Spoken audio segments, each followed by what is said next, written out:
Welcome to Recovery Comes Home Radio, your go-to podcast for all things related to addiction recovery. Whether you are an individual in recovery, a concerned loved one, or a dedicated professional, this podcast is tailored just for you. Here we are all about empowering you with the tools, insights, and inspiration you need to move forward.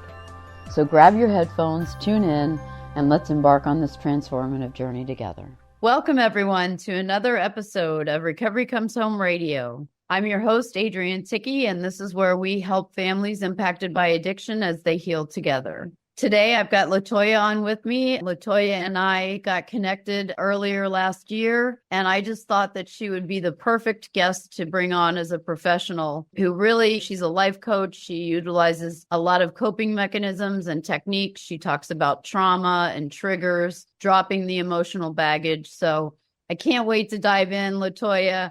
Why don't you please share with our audience a little bit about yourself and your background? Absolutely. So first of all, thank you. Thank you for having me here. And it's an honor to be here and to speak with you and your audience. I know this is a very super important topic, and so I'm very honored to be here. I'm LaToya Zavala, and I'll share a little bit about myself. I am both a transformational coach and an energy worker, helping people heal from all walks of life and from all corners of the earth, from different types of trauma. I myself am what I call a victim turned thriver of domestic violence and different types of toxicity and sexual assault. I knew that it was my life purpose to help others who are going through their various journeys of challenges and traumas to heal and to get over.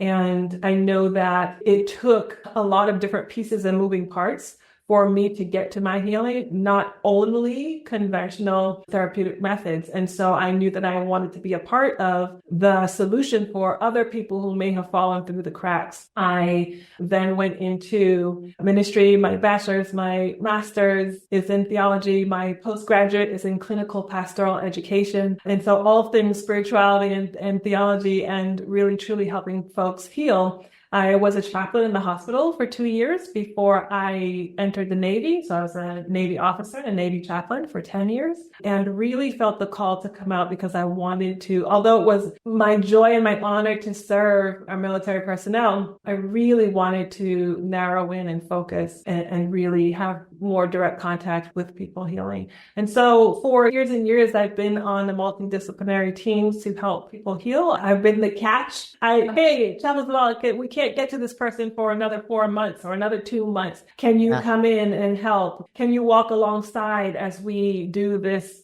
6-week or 12-week, whatever it is? Afterwards, hey, chaps, this person is done with our program. Can you help walk alongside as they transition into their next phase of life or military or whatever it is they're transitioning? So I have been the before, the between, and the after. I have been the military spouse, and then we were dual mil, both of us active duty, and then he got out, and then I was the active with the dependent family. So I have been on so many different sides of the coin. But that's why your perspective is so valuable. Thank you. Yeah. I know what happens in the military is usually a precursor of what happens in the greater population. For sure. And the military has a large problem with addiction and alcoholism. There is a problem within the military. Yeah, there is a problem. Yeah. And it's hard to talk about that as well as other things in the military. I don't want to go too much off on that tangent, but I mean, in your experience, what are some of the ramifications of trauma? What does that look like after trauma? Yeah.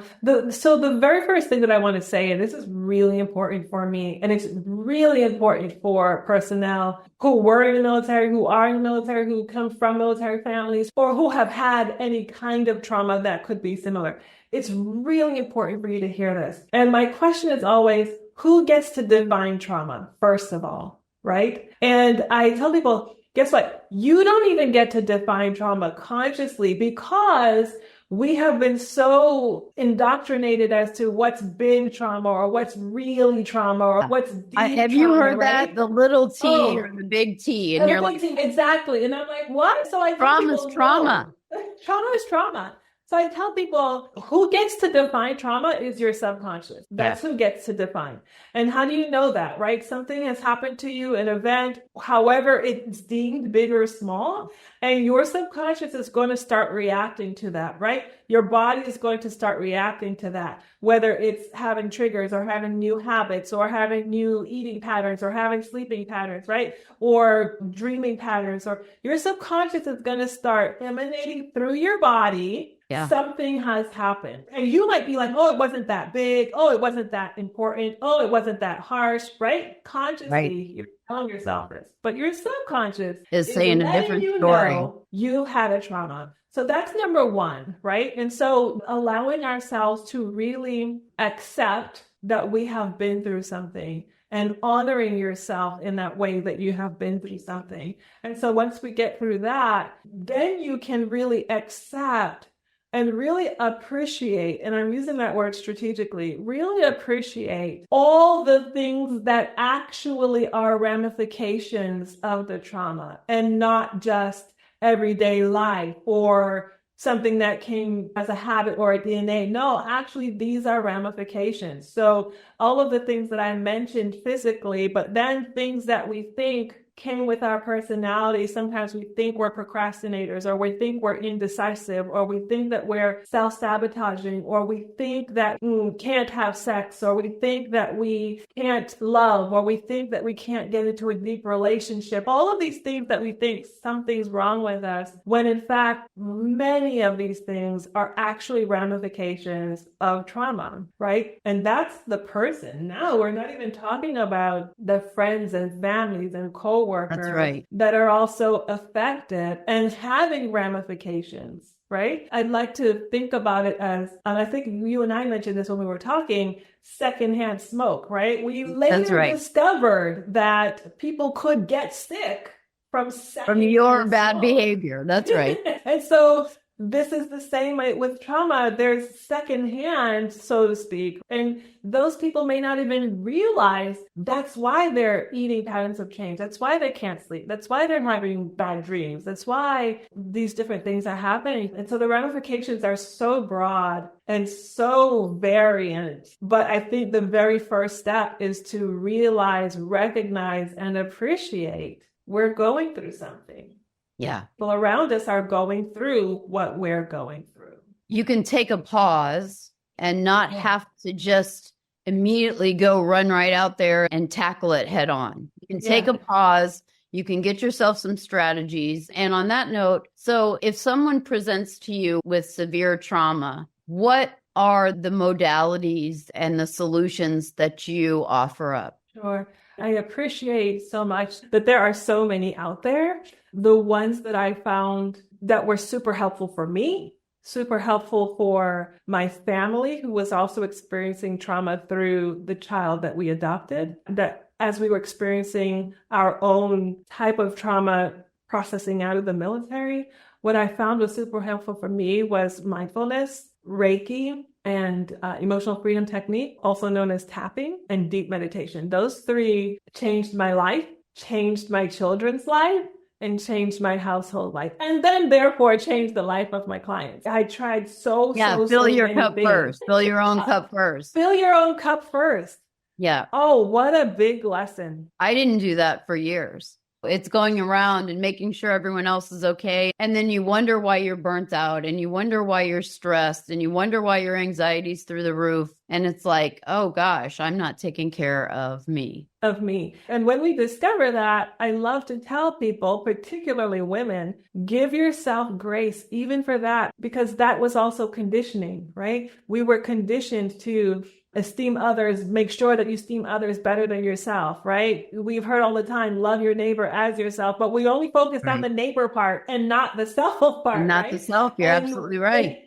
And we were conditioned and taught to just be overly active in the nurture, care, mother portion for others, and that it was okay to sacrifice the self. And so giving ourselves grace and forgiveness and love, and loving ourselves and forgiving ourselves back into the place where it's okay to care for yourself, to heal yourself. And some of us are learning that for the first time. It wasn't going back to that place. It was giving ourselves what we wish our parents would have given us if they would have known better. Right. Now, Absolutely. how do you take a different approach, or do you use different techniques when someone's got trauma due to addiction or PTSD? PTSD, we have almost everybody that comes through our houses or in our program suffers from trauma. Yeah. Big time. Absolutely. Big time. Big time. And for me, it's hyper important that I take it case by case and person by person, right? This is hyper important for me. I have realized, particularly with people who are dealing with addiction, how do I say this? I know that it's common to, and I don't knock this, again, I'm not a licensed clinician, right? I'm the other side, but I know that the common thread and the common practice is, okay, we got to go out and find the why. We have to find the history. We've got to go to the story. We've got to find the place in the past to heal. What I have discovered, though, is, and this is my approach, let's start healing you in front of me right now. Let's get into the subconscious through tapping and allow you to really just be seen and heard and loved in the now, right now. As you are in the addiction, let's love on you, forgive you, have grace for you right now here before we even get there. And some people through these modalities, and there are others, right? But through tapping and through Reiki, they're able to experience such emotional release and healing and peace in their body, peace in their body. So that they're not stressed or fearful to go back to the past. I find so many people, they don't want to come for the healing because they're afraid to go back there. And my approach is, it's okay. Let's not go back there. Yeah, you've already done that. Right? You did that already. Let's not go there. Let's tap on you right now, here, right now. Right? And just allow for your subconscious to go where you're comfortable, where you're feeling safe, to go there and just heal piece by piece. As you can see, I'm smiling because it's just such a beautiful process. It is. But I think, it's funny because I was going to go in a different direction, but I really think I can't have a chaplain here and not go to the spiritual side. A lot of terminology is used, like a God-shaped hole in your heart, or our experience is that people are trying, like you said, we've got to get to the root cause. They're trying to get around some type of spiritual malady. And I even think trauma is the byproduct. They don't call alcohol spirits for no reason. Mm-hmm. Drugs is the same. It's a low vibration. Right. And we want to be vibrating up here, higher. But yeah, it's a spiritual problem that was outlined over 100 years ago by Bill Wilson. There's definitely a lot more support groups now available. That's not the only one, but he was the first one to say, this is a spiritual malady and it needs a spiritual solution. Yeah. And I know that people are afraid of that. And let me just say, for good reason. And I want people to hear that, right? From a career theologian, for good reason. And even saying that can be healing for some people. You have good reason to be skittish or skeptical or even afraid. And I want to address that now. Even right now, as we're speaking, January 17th, 2024, there's a big, I won't call his name, but there's a big name pastor who's starting to come out in the news right now with allegations, right, of sexual misconduct. And so I say that to say with good reason. I know particularly people that I have been dealing with and helping and working with, that sometimes they have fallen into these habits or these addictions because of a spiritual hurt, a spiritual pain, spiritual trauma. That's right. Spiritual trauma. And so for people to say, oh, just get back to God, or just get back to spirituality, or just get back to the hole in your heart, is in fact, from my professional experience, is in fact increasing trauma. And so it's important, I think, again, to meet the person where they are and to allow them to heal. To heal first, the definition of spirituality, right? Yeah. I'm just going to say it as an example. If in fact your definition was go to church, eat the sacrament, pray in Jesus, and that was the definition, and then that became your trauma, then guess what? You have grace. You have permission to redefine, right? Yeah. To go to the true nucleus of where that spirituality is meeting your body, right? For example, when I say to you, oh, the beautiful pink rose that blooms, and then you have an experience in your body, or the hair stands up in the back of your neck, right? This truly is the essence of spirituality. And the rest is our attempts to see it, to define it, to express it, to put it in boxes and frames that we can understand. It's okay as you're healing to release some of that and then to begin to redefine from the true spirituality, which is deep within you, and to start to heal that in your very own way and in your very own time and in your very own grace. It's really important for me for people to hear that. Most definitely. And for friends and families to have a kind of different understanding and hopefully a forgiveness in where you allow for that to happen, and understanding that if we do it in other ways, we can in fact be re-traumatizing someone. Yeah, absolutely. I think I hope that was helpful. Trauma-informed consent is huge right now. And I think, like we were talking about earlier, whether it's a big T or a little T, whoever came up with that system, you just want to slap them around and go like, according to who? But don't you think there's a lot of parallels that you and I have talked about? Going from the military back into civilian life is very analogous to someone going through recovery and then getting back into their life. It's absolutely it's not going back to what you used to be. There is no back. A whole new person right now. You're a whole new person. And the world you're going into is a whole new world. A whole new world. Yeah. So what kind of tips can you give us for some strategies to promote some positive habits? All of us feel the need to escape from time to time. Absolutely. But we can do it in healthy ways. Do you have some thoughts on that? I do. I have many. But again, for me and in the work that I do, I have to say this first. It's really important that I'm just really in tune with the person who's in front of me, right? Because that matters. But one of the big things that I always encourage is creation. We are creators by however you think of it, by build, by design, by create. We are creators. That's who we are at the core of us. And so it's a process to where you can transfer the energy. So if you're feeling anger, if you're feeling frustration, if you're feeling lonely, if you're feeling grief, you can transfer that energy in a very constructive way that you get to see that energy somehow and do with it as you please. You can destroy it, you can gift it, you can keep it, but however that looks, it's origami, painting, drawing, crafting, however that looks. There's so many different music, there's so many dance, there's so many different forms of art. And so creating is such a beautiful way to really, and maybe learn something new, right? Maybe learn a new modality of creating. Oh, I promise you, there's so much healing, catharticism, this transferring of energy, just so much happens in the creative process. So that's number one. That's number one. Number two, and this is going to sound super commonsensical, but it isn't for everyone. If it's not working, stop doing it. Stop doing it.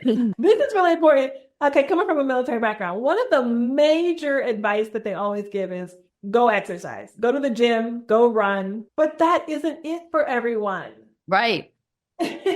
For some people, that's triggering. For some people, it's frustrating. So it's true.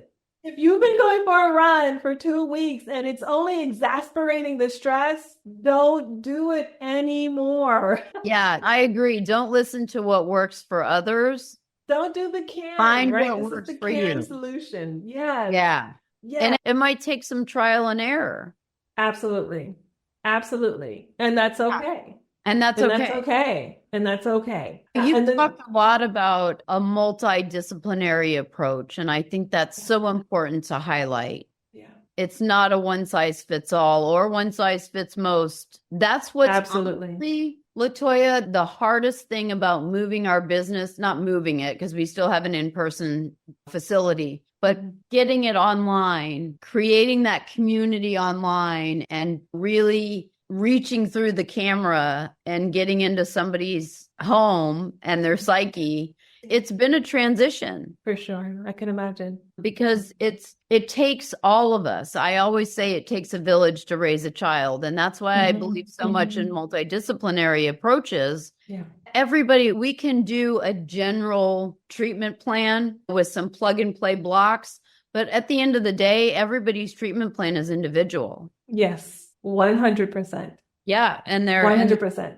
The way that they heal might be different. And so we're judgers by nature, and it's hard to reserve that judgment and go, you know what? I don't know who's going to make it and who's not. So I have to treat everybody like they're going to make it. Absolutely. Hold out the hope for everyone. Yeah. And having worked with and spoken with people who are dealing with addiction, family members who are dealing with addiction, I'm just going to bring this out. And this might be a poker, but I'm going to say it. One of the reasons that it's so very important for a multidisciplinary approach is because when we are in the process of overcoming something, I'll put it this way. When we're in the process of overcoming something that has deceived us for so long, we can tend to fall into an energy of deception, self-deception and deception of others.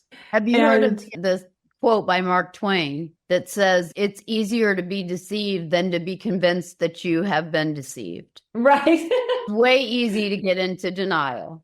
Absolutely. And you know what? I just had a friend I was talking to the other day. She says denial is don't even know I am lying. Right. Absolutely. I love it. That is so perfect. I thought, you know what? That's absolutely the truth. Denial is don't even know I'm lying. And with grace and love, it can hit any one of us at any time, right? Even from the place of love, I can be in denial about my son, right? Because I don't want that to happen. And I hold out hope that it's not happening. But the old adage, it takes a village. And we can be in the place where we're so appreciative of the village to hold up the mirror and show us the truth so that we can move in truth and move to, as you said, higher vibration, healing, higher ground. And the more eyes that we have in the process, is the more, in the military, we say the more we can stay above water, right? We can keep our heads above water and move forward. So we're running out of time here, but why don't we leave our audience with, give us some success stories that you've had, some clients that you took on a journey. One of my favorites was I had a personnel come to me. He had been on medication. He's with psychiatrists. He's with psychologists.